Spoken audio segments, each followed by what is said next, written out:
Greetings, everyone, and welcome to episode 64 of Teaching Tales, the podcast totally devoted to sharing stories from the world of education.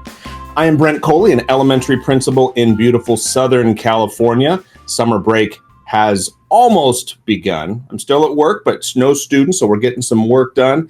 And I'm taking some time today. I am so excited. Joining me today is Tamara Letter. Tamara, how are you doing today?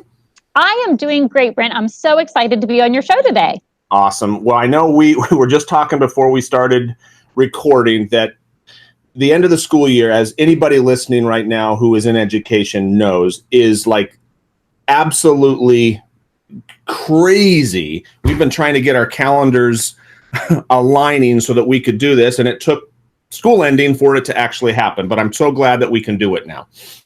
All right. So for anyone who is not familiar with you, Tamara, because I have followed, we have never met in person, but I have followed you online on Twitter, and I have started reading your book, which I am loving, and we'll talk a little bit about that today. Who is Tamara Letter? Well, Tamara Letter is a multifaceted person. I definitely have a variety of labels, as most people do. I'm a mom of 3 amazing kids, and I'm an educator. I'm going into my 21st year as an educator. I have taught elementary school. I've taught at the district level as a differentiation specialist, and I'm currently in a role where I'm an instructional technologist, and I also coach teachers on how to use technology in the classroom and use it well. And I've been in this role for, golly, I guess I just finished my 11th year in this role. Each year is different, and there's so many new things to learn, and technology moves so quickly that I feel like every day is a new day in this position for sure. Absolutely. No, you're right. What was the thing one day, next year is like defunct, like that company's gone out of business or something better has come along and taken its place. Well, that's exciting. That's very exciting. So today, I mean, every one of the episodes of the podcast, we have a different theme. I know I talked with Brandon Blom a couple episodes ago about standards-based grading. I've talked about the power of relationships. Today's theme is kindness, which I know you have a passion for, pun intended. So, you have recently written and released a book called A Passion for Kindness, which I have started to read, and it is awesome. Can you kind of share the story? Why kindness? And I mean, not that you're going to have to convince me, but what spurred you to share a message and share stories about the topic of kindness?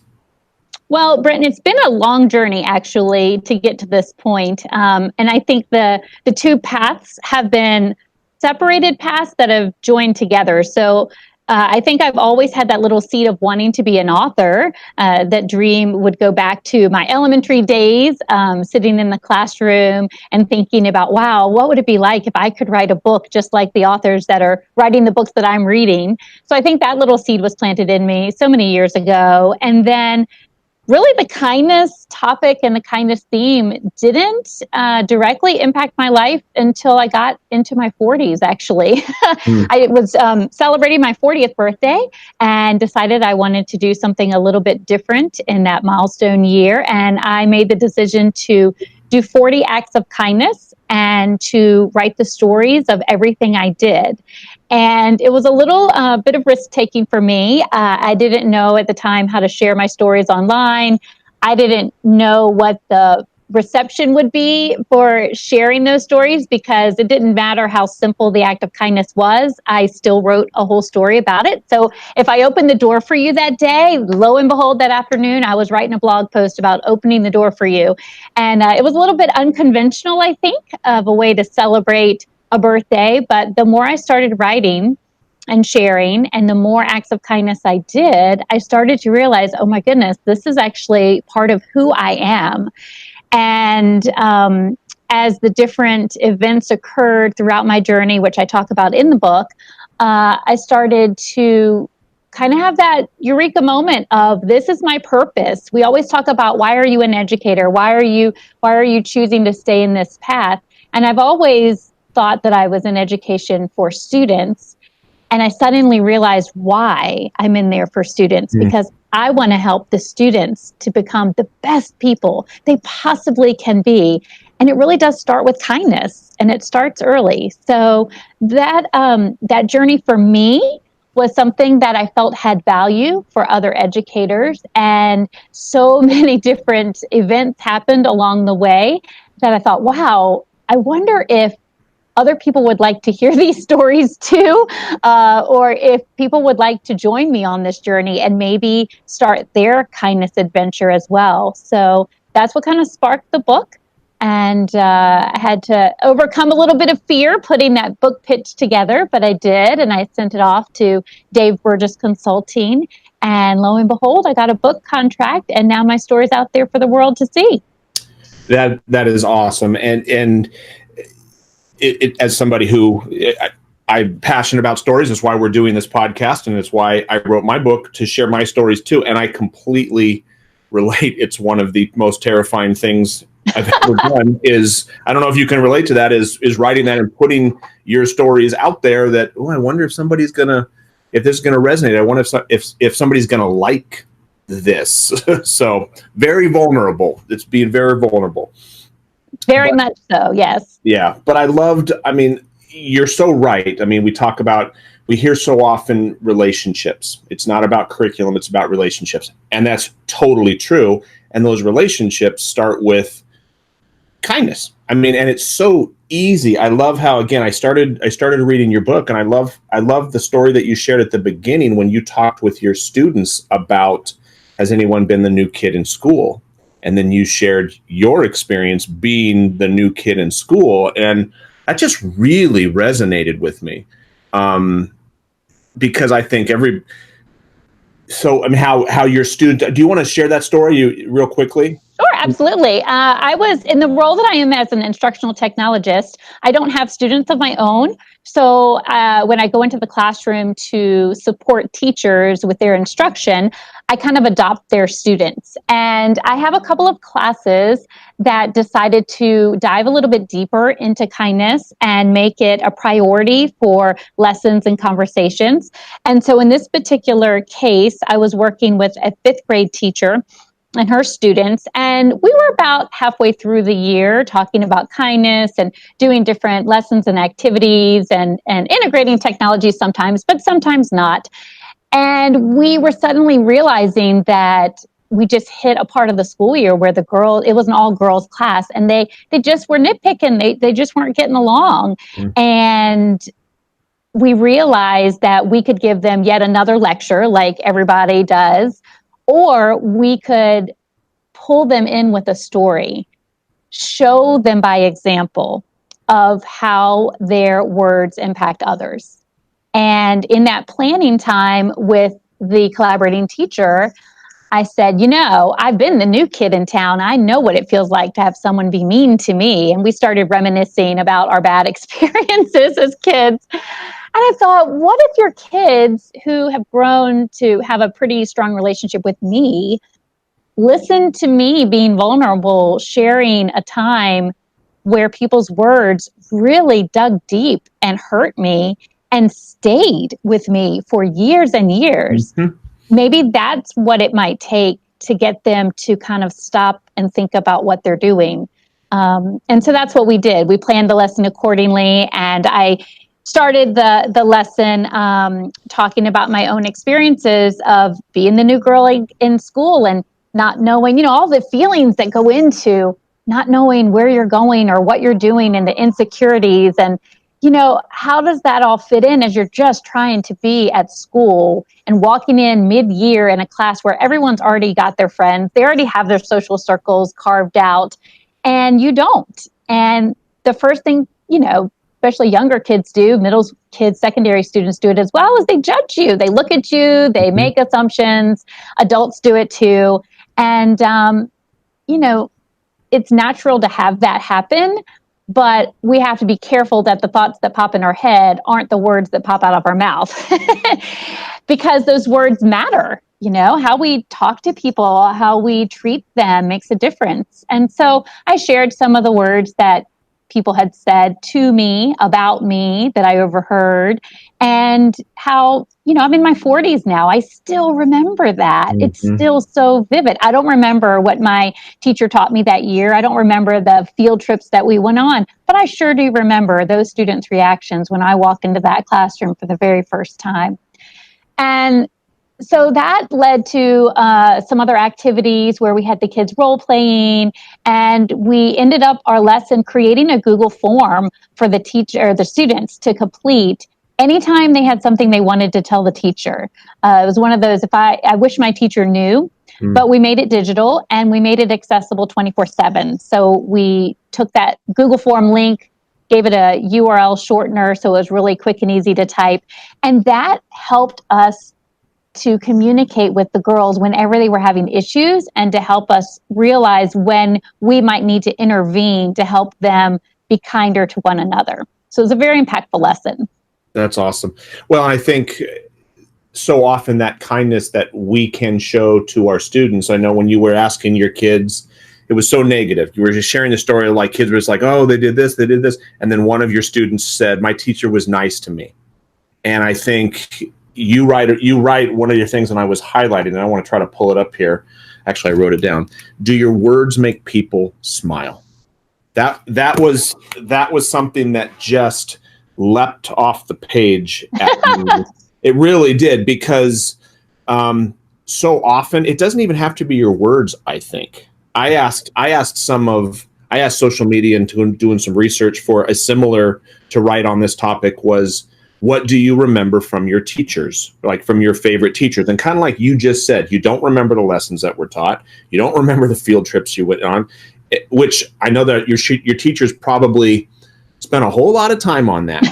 You don't remember any of that, nor do I, but you remember those smiles. You remember, I had a teacher tell me, what do you remember about your teacher? And the teacher responded, she smiled at me. 20 years later, that was what she remembered. And I just think it's so powerful that, I just reflected, like, do my words make other people smile?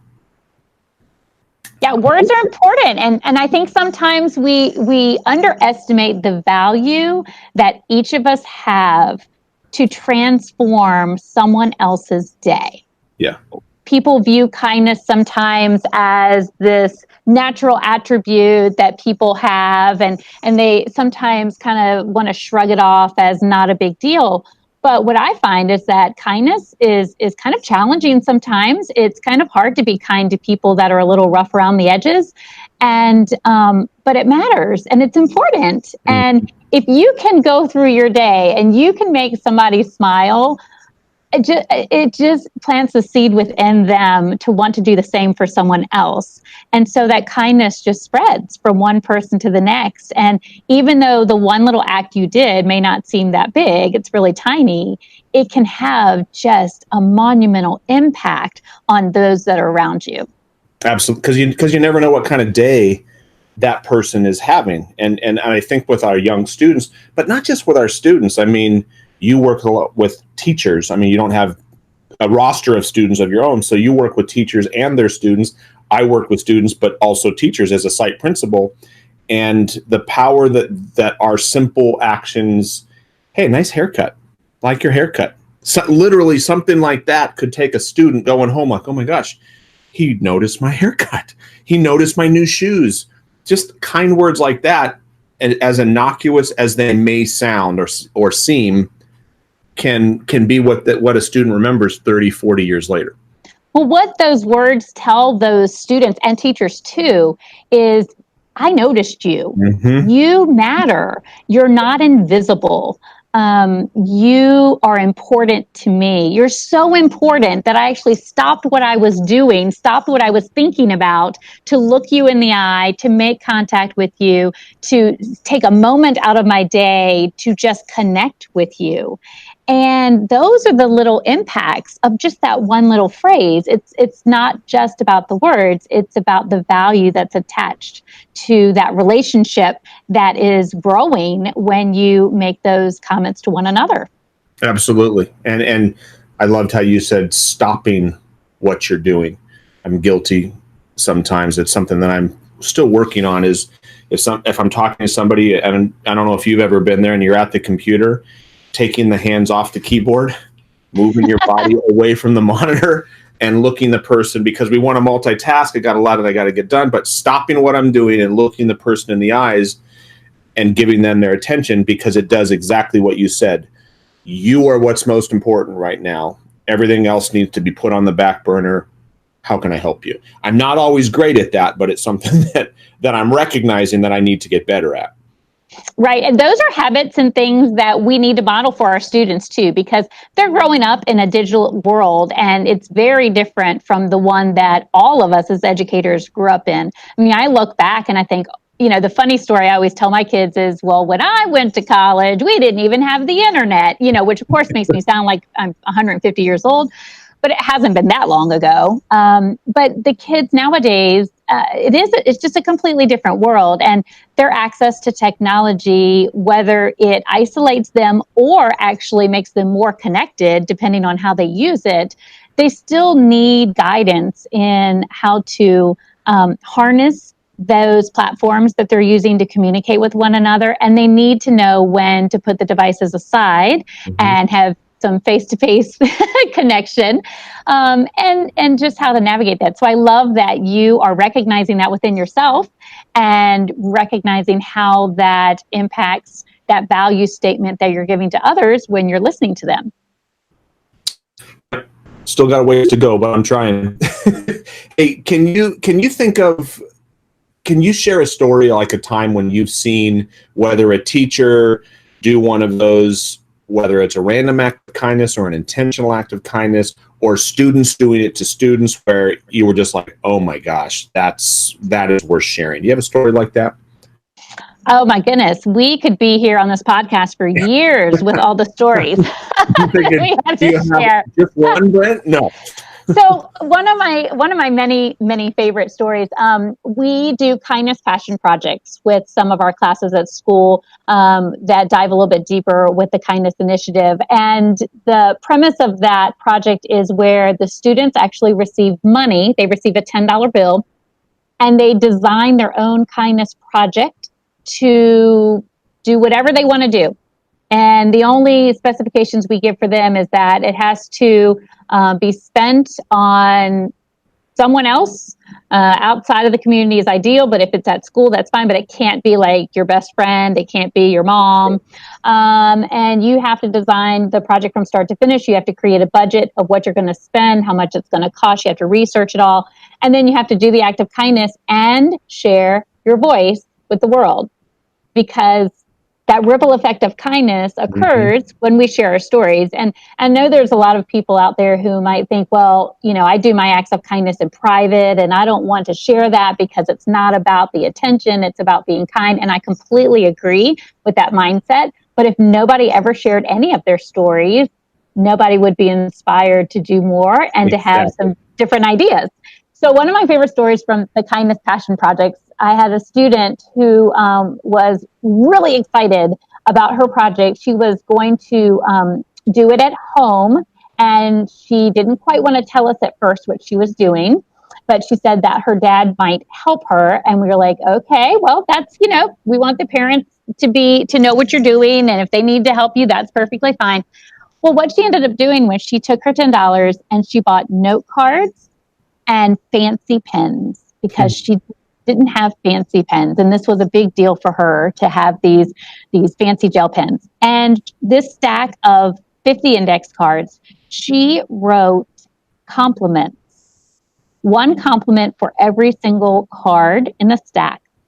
And then she went out and during the day and hid them on our school playground for other students to find and keep.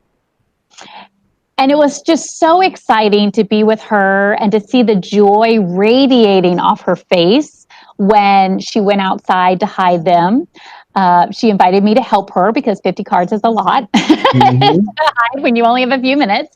And so we did. We hid the cards and we were like, you know what? We may never know what happens. We may never hear back from this act of kindness, because sometimes that's how it works. But we know that you're impacting somebody in a big way. Well, the very next week, I was working with a different class with different students, and they had one of her cards in their desk. And the teacher told me that the student in her class had found it on the playground and was so inspired that he was taking white paper and cutting them up into little pieces of paper to write his own compliments to hide in other places around the school. That's the impact of kindness. Goosebumps. I know it doesn't have to be these big things. The kids have such great ideas, and for them to see how they are so empowered to change other people's trajectory and what they're doing, it's just incredible. Absolutely incredible. And something as simple as like she bought nice cards and nice pens, but that inspired a classmate to just do it on plain white paper, cutting it out, because it's really, yes, the nice cards and nice pens are nice, but it's about the words on that card. Yes. And I love the fact that it was found in a desk later and inspired that kiddo to do it. And I'm going to go back. I was jotting down something that you said, and I agree with you, and you agree too, that yes, we're not doing it. I wrote down, you're not sharing these types of stories for the glory. That's not that's not why you don't do a random act or an intentional act of kindness for the glory of like, hey, look what I did.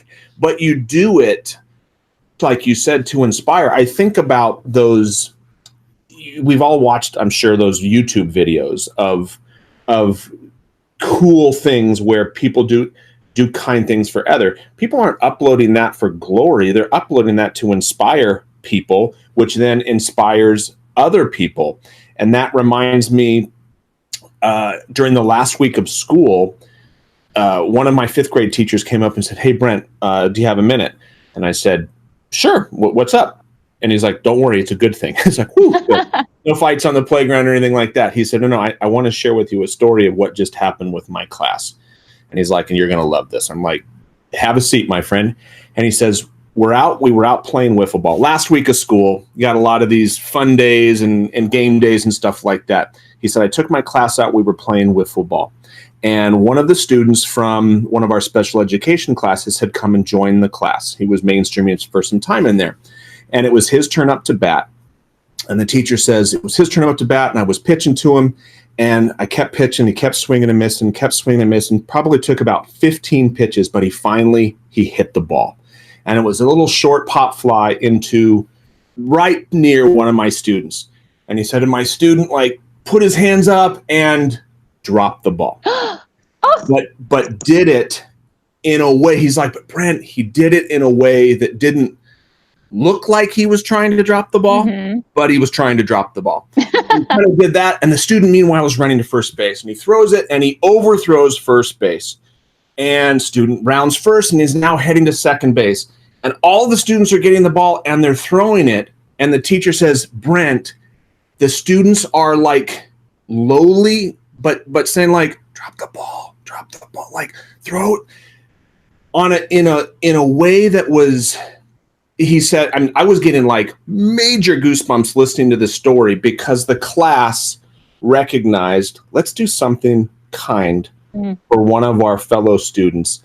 So meanwhile, the kid is going all the way around the bases, comes all the way home, and the teacher says that he looked at the teacher, he gave a big old thumbs up and a smile on his face that was kind of like, I did it. Oh. And he said, I didn't tell my students to do that. That was 100% on their own. And he said they probably, this is kind of what inspired me to tell this story, they probably saw a YouTube video similar to this where somebody was doing that act of kindness I've seen the football ones where you got this little 8-year-old on a college football field and everyone's trying to dive and tackle him and he runs for a touchdown. They've probably seen something like that and it inspired them and everybody just jumped on the bandwagon and did an incredible act of kindness for this kiddo. And he probably went home. How was your day at school today? I hit a home run, and just completely, it's probably something he'll remember for the rest of his life. So Absolutely. And that's the importance of sharing our stories, and also showing the students how to share their stories as well. Because they don't have to be adults to use digital media in a way to represent who they are and what they believe, and inspiring other people. There's no age limit on inspiration. And so we have to remind our students that it doesn't matter what age you are. It doesn't matter what background you have. Every single person has the power to transform someone else. You just have to make a choice to be kind.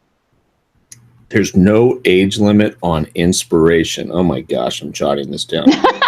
That's tweet worthy, Tamara. That's going to go on Twitter a little bit later today. That's fantastic. Hey, if you have time to share, do you have another? I know you have another story. Will you share like one more example of something? Because I'm getting something out of this. These are like things like, well, I could do this.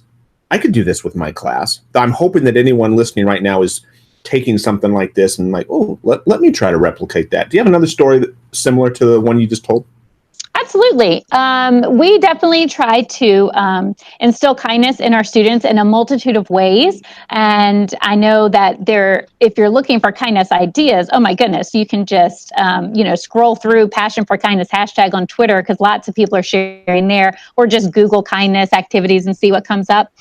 But one thing that we did with some students is, and we actually were inspired by an 8-year-old boy in Texas.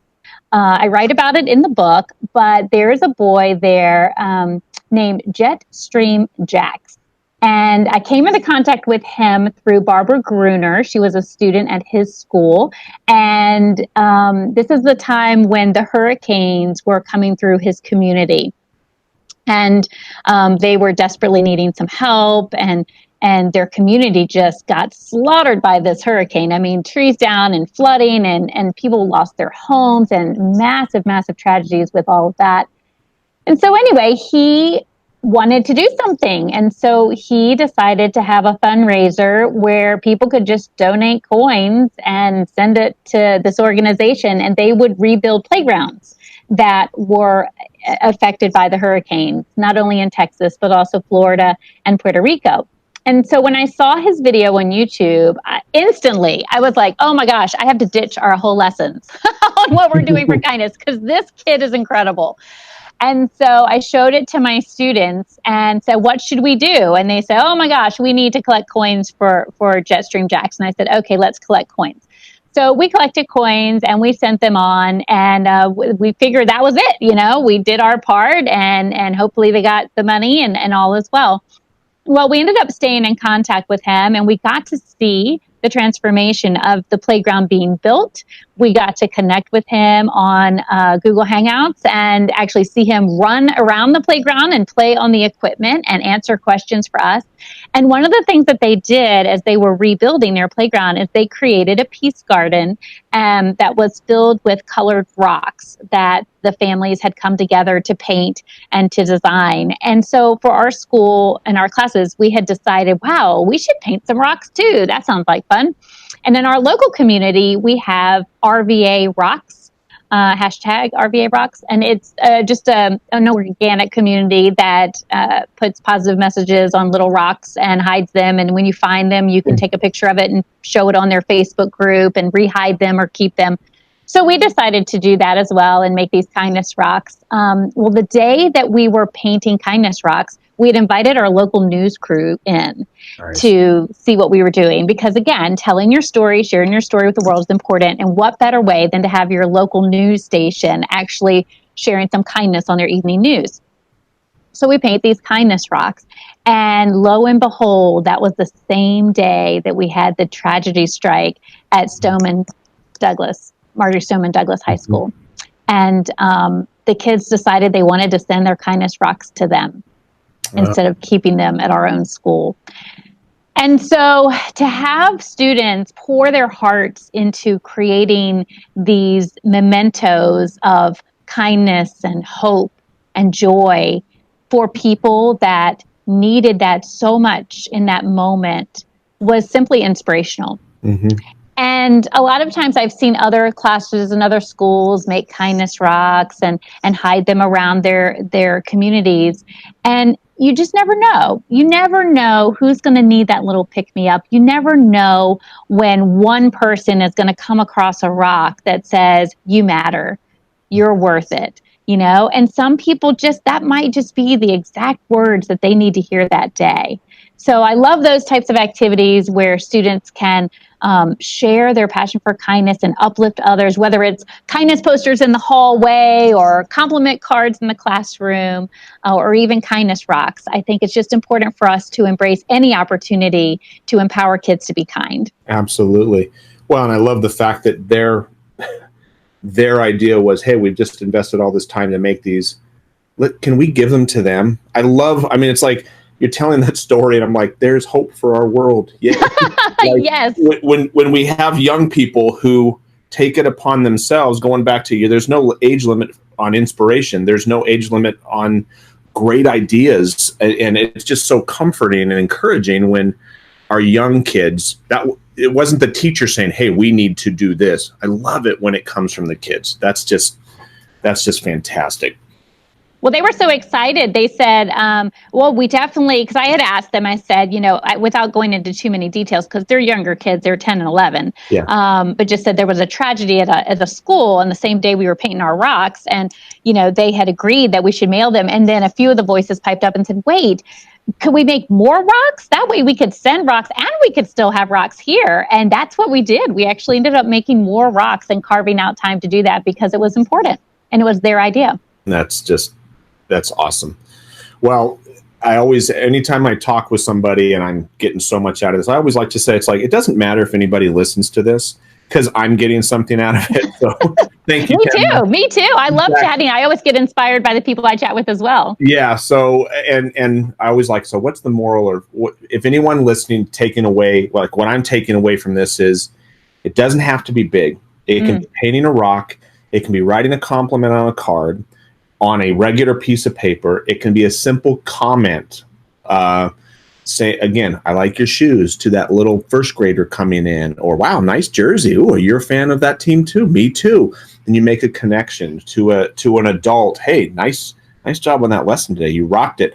I mean, those little things, which are so easy to do, can make all the difference in the world. Absolutely. You underestimate your impact every single day. Yep. And the power that you have to be kind to other people. Absolutely. Amen. Well, Tamara, I'm so appreciative of you taking the time, and I'm sure that anyone listening has gotten a ton out of this, like I have. And if anyone is interested, we've mentioned your book, and they're interested, and they're like, geez, I want to read this book. How can they connect with you online? How can they get a hold of your book? So the book is called A Passion for Kindness. It's available on Amazon, Barnes & Noble. The digital versions are in Kindle and Nook. My website is really easy because it's my name, tamaraletter.com. That's where I continue to write stories about kindness and stories about being a mom and being an educator. On Twitter, on Instagram, you can find me at Tamara Letter. And we even have a Passion for Kindness Facebook group where we actually do post those YouTube videos of other people doing kind acts just to get the ideas going. Awesome. Well, Tamara, like I said, I've started your book. I'm going to continue to read it now that I have time, more time during the summer. That's like what educators do, right? It's like, oh, now that I have time to read some professional development. So thank you again for taking time out of your day to join me. I really, really appreciate it. Thank you for having me, Brent. This has been an absolute joy. Absolutely cool. Thank you, Tamara. And for everyone listening, thank you for listening. Hopefully you got something out of this as well. If you haven't already done so, please be sure to subscribe to the podcast, then you don't have to wonder when a new episode is coming out. We're on iTunes, Google Play, Spotify. Soon we will be in Stitcher as well. You can also find the podcast on my website on the podcast page at brentcoley.com. Once again, thank you for listening, Tamara. Thank you for joining me and sharing your stories. And until next time, have a good one.